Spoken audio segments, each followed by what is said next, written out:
what's going really well in this department, or for this person, what is not going so well, and where's the area of opportunity, and then where do they want to be next year and the next 3 years, and then start understanding that. Again, if we look at the beginning of creating that platform, I think that helps me now start understanding who is this person becoming for this platform, for this organization. In a lot of instances, you can see the next position that's going to open because you start understanding needs as you gather feedback on the opportunities for each one of these positions.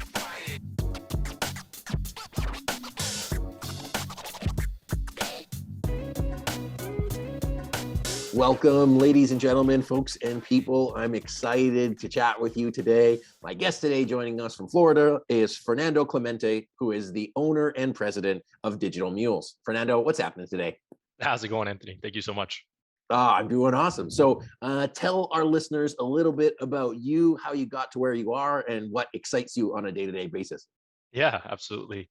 So I started in retail. Pretty much, I worked my way up from, cashier all the way up to upper management, and I worked a big majority of my career in retail, and wanted to get into something different. And I went into banking, and then after banking, I went into insurance. And funny enough, I was in a different conversation when I was talking to someone about my background, and they were like, "Were you that wise early on that you picked your industry strategically to learn about inventory management in retail, and then finances through the banking, and risk management through insurance?" And I was like, no, but I thank my old self every day for that.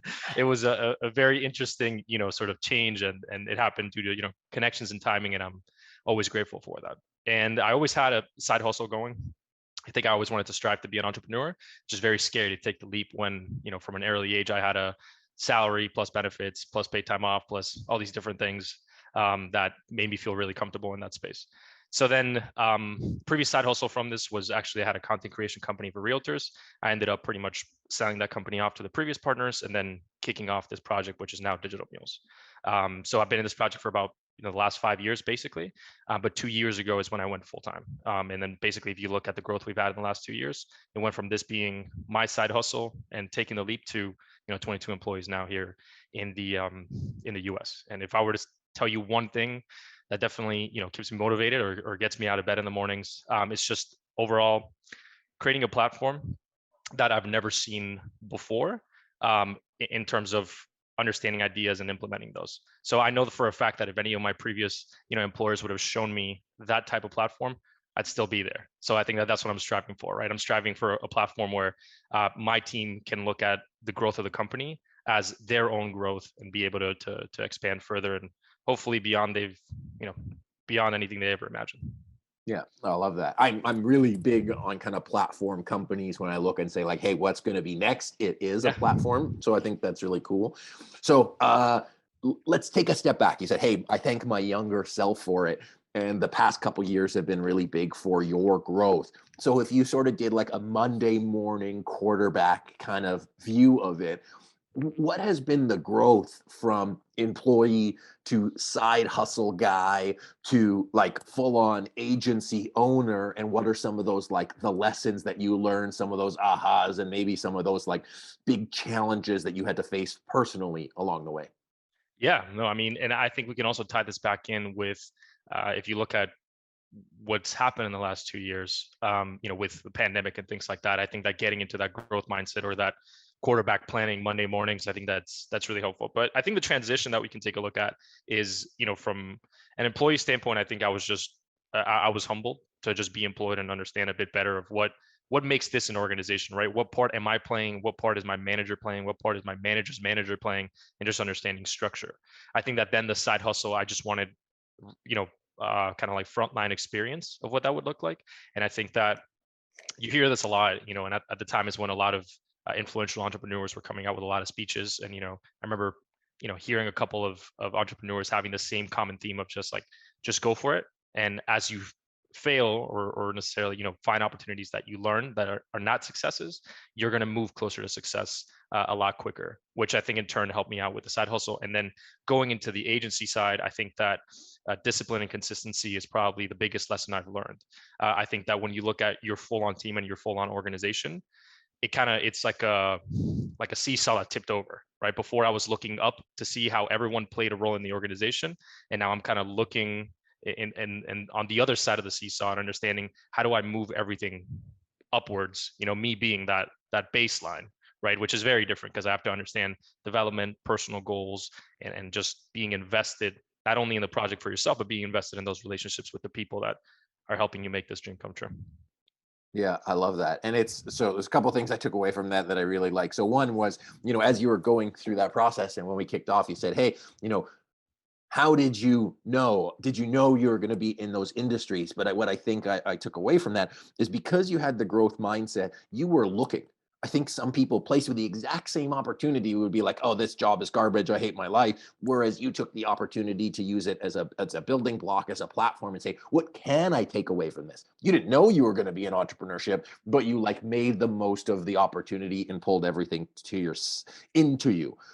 Two, discipline and consistency as a business owner, which I think is critical at any level, whether you're an employee or entrepreneur, and developing those habits. And we talked a little bit about habits in our pre-call. And I've never heard the analogy of a seesaw, but as you were saying it, I was thinking of the word see and saw. Yeah. And I don't know if that's where it came from, but basically you're like, oh, I see up and then I saw down. And really business owners, entrepreneurs, leaders, I think one of the most critical components is perspective. Is in you can't just have your own perspective. You need to have everybody's perspective. And what I think is cool about your companies, because you're globally distributed, your perspective and your understanding of not just the Latin American market because of where you are in Florida, but globally how people work together is critical to marketing success. So let's talk about perspective. As you look at the world, as you put your lens into people, into marketing, into needs, what drives that thinking process, and what's sort of top of mind for you on most days?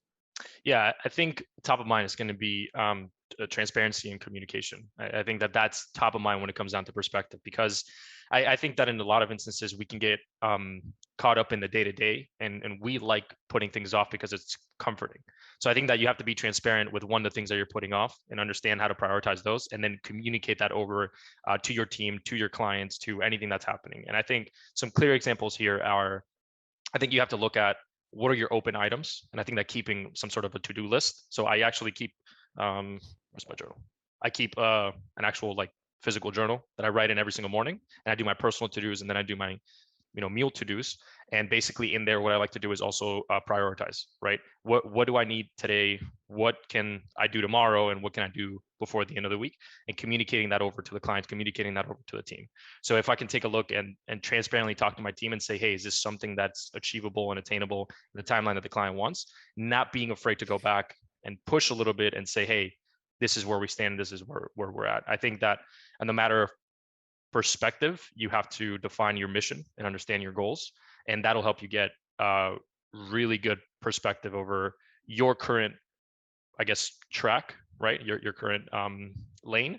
And then as you hear feedback and as you get into conversation and as you transparently talk through a project or an idea or a campaign, you're going to get to place those perspectives into your lane and be able to either go further or have to stop and retrace where you're going. Yeah, absolutely. So talk a lot about you in your lane and being understood. Now you have the stuff that you're doing, you have that big picture perspective. How do you view, this is a two-part question, how do you view the balance between strategy and operations? And why is a burro so important to getting good work done?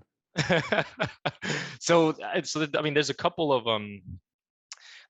of points there. Obviously, like you said, it's a two-part question. But when you look at a strategy and operations, I think that the linking part there, I know it might be redundant, it might be a little corny, but it's execution. I think that you can sit there and brainstorm with your team all the time. You can sit there and brainstorm with your upper level management, your assistants, with anyone that you're talking to. But I think that you have to come up with actionable items that turn into processes that can then be solved without you.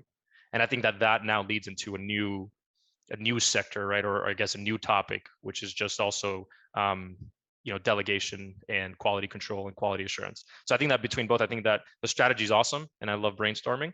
I think that you need to have actionable items out of those brainstorming sessions, and then you need to put that into a list with due dates, and then move that into, I guess, the operations side of it, which is the one that's going to execute. Yeah, absolutely. And for those playing at home, why I mentioned a burro is, working equine. And since it's a digital mule, the ones that are actually like getting the stuff done, sometimes slowly, maybe not you guys, but it gets the job done. And so it's important to have the strategy, big picture. You have somebody who can do the execution, like get the job done. And then what I heard out of what you shared, Fernando, is the importance of decision making. You can Mhm. talk around something all day, but if you're not moving forward, it's not going to make a difference. Also, shout out to my friends Brook USA, one of our clients, but they support a charity supporting working equines around the world. So a little plug for them. They're out of actually Florida as well, Oh, Wellington. nice. Nice. So shout out Brook USA. Okay. We talked about perspective. We talked about digital marketing. We talked about decision making. Um, your past job in real estate in the world of sort of digital photography, but we're like the Matterport for the brand name of taking pictures. So, why do you think that walkthroughs of apartments and buildings is so important for decision making for a purchaser? And this is going to hopefully tie into everything Yeah, yeah, yeah. strategically, but go from there. Yeah, I think it also goes back in that theme I just mentioned before when we spoke about perspective. And that's just transparency, right? I think you can make a picture look really good and edit it really well, but I think that if I can walk through unedited pictures and visuals of an apartment, I'll be able to understand a bit further of what I'm getting. And I think that's a recurring theme in our culture here at Digital Mules. We're just very transparent. We even give our clients access to our project management tool. So at any point, they can literally see what we're working on and what we're doing and where we're at with any request or any monthly deliverable or anything like that. So yeah, I think that's just a very big part of business in general. And obviously now that the business world has taken a very drastic turn towards the digital side of things, that people are looking for that. They're looking for a company being genuine and a company being transparent, a company being very honest. So that's kind of my take on that. Yeah, absolutely. So we talked about transparency, talked about openness, talked about putting stuff in place. What are some lessons that you had to learn the hard way? Or what are some things that you're still struggling with as a business owner, as an entrepreneur, as an agency leader? And maybe if you have like two or three that you're like, oh, like this sucked and I don't want to do that again. Yeah, I think SOPs are probably like the one side that it's just like it's really challenging to get to because it's in your head and you know that it's quicker for you to get things done yourself. And I think that as a business owner, you take pride in doing that. You take pride in carrying over, any hard task that's happening, any hard task that you want to do. And yeah, it might take you 30 minutes to solve it and 2 hours to write the SOP. But when you look at a whole year span and how many times you have to do that 30-minute task as opposed to those 2 hours you could have invested initially to write out that SOP. And I think that's one. And I think another thing I had to learn very early on was be really transparent and again, set goals with the team and trust and just, blindly trust and say, I know this is going to happen. And I think another concept that I struggle with as well, since you're so attached to the image, is that your organization is one thing and you are another thing. So let's say, for example, if we missed the deadline by one day, I would freak out. I would just be completely just like, it was like chaos. It was just one day. And then when I started looking at, we just have to communicate over what's going on with our side and the reason why it's not going to be ready on time or the reason why, we had to push it one more day or anything like that. I think that those are probably the ideas that were pretty hard for me to get through, and I had to grow immensely for me to be able to get to the point where here's a new hire, in 2 weeks they're going to be doing their own thing, and at this point I'm no longer involved with certain positions, so it's also kind of one of those things where you're just like, well, forget about it, set your goals. As long as those goals are being met and your culture is being upheld strongly, then you're in a good standing position. Yeah, absolutely. So I hear like again, it goes back to that transparency, letting people know how they're going to be successful, empowering people to make sure that they can win, communicate so that if stuff happens, which it inevitably will, that you Hmm. can connect with people and really get clear on that. Yep. And then the other part is just interesting is the balance between you and your organization. And I think especially for smaller and sort of scaling up businesses, that line is so fine. Like Yeah. trying to take yourself out of the business is a critical component. Okay, as we finish up here, what has been the biggest aha moment for you as you think of managing your workforces around the States and around the world? What were some of the things, either from a CEO owner perspective or from like a team building capacity perspective of having to work or getting to work with people in different geographic locations and cultures even? Yeah. So I would say documentation, inclusiveness, and then investing in their goals, like just talking to them one-on-one, once every so often, and being like, how are you doing? What do you like the most about the job? Where are there some opportunities for us to do here? I do this with every single person. So, there are months where, I commit 22 hours plus into understanding what's going really well in this department, or for this person, what is not going so well, and where's the area of opportunity, and then where do they want to be next year and the next 3 years, and then start understanding that. Again, if we look at the beginning of creating that platform, I think that helps me now start understanding who is this person becoming for this platform, for this organization. In a lot of instances, you can see the next position that's going to open, because you start understanding needs as you gather feedback on the opportunities for each one of these positions. So I would say the biggest aha thing is just fully committing to those chats, right? To that 1 hour that you're going to have with this person, those 30 minutes you're going to have with this person, and writing things down. And once again, that I consider that a brainstorming session. So what is it going to have? It's going to have actionable items. It's going to have dates for us to execute, and it's going to have KPIs, hopefully.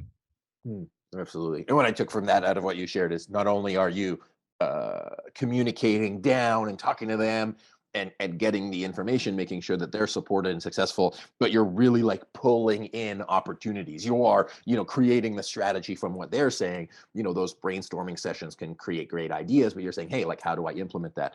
And then, came up twice: SOPs, standardization, clarity on roles, responsibilities. Shout out Trainual, one of our past guests, Chris Ronzio, a great platform for creating SOPs. So check that out. Fernando, as we finish up here, what's one piece of advice you'd like to leave our senior managers and leaders, and how can people get a hold of you? Yeah, absolutely. So I think one piece of advice is take a look at your brand as a whole. Take a look at where you stand today. I think that in a lot of instances, we get tied up on the day-to-day, and we don't get to take a step back and see, is my image up to standard? Is my website up to standard? Is my strategy up to standard? Is my execution up to standard? And take a look at the brand as a whole. Maybe it's time for a rebranding. Maybe it's time for a refresher. Maybe it's time for you to evaluate everything together, because now marketing has become a necessity, right? The client buying cycle now is, they hear about you, they look up your socials, they look up your reviews, they look up your website. And then, and only then, if you look, somewhat up to the current day standard, they might decide to trust you. You might still need a little bit of extra work. So that's my advice right there. I think that, every 6 months, every year, you should be looking at your overall market and your overall brand. But that being said, to reach out to me, digitalmules.com. You can go on there. We have multiple ways to contact: chatbot, contact form, and also, phone number that you can call right into the office. And also on LinkedIn, Fernando Clemente. If you find me, connect with me, follow me. We're posting content on there all the time, and let me know if you guys need anything. Awesome. And we'll be sure to put your contact information in the show notes, so if you want to connect from him there. Fernando, it's been awesome chatting with you. Thanks so much for the time today. It's been a blast. Same here. I appreciate it, Anthony. Had a blast. Ladies and gentlemen, my guest today, Fernando Clemente, who is the owner and president of Digital Mules. So if you enjoyed today's episode, be sure to rate it 5 stars on iTunes, Stitcher, or SoundCloud. Follow Fernando, reach out to us, and we're just happy to share with you. Thanks so much for joining us on today's episode of the Strategy and Leadership Podcast. And until next time.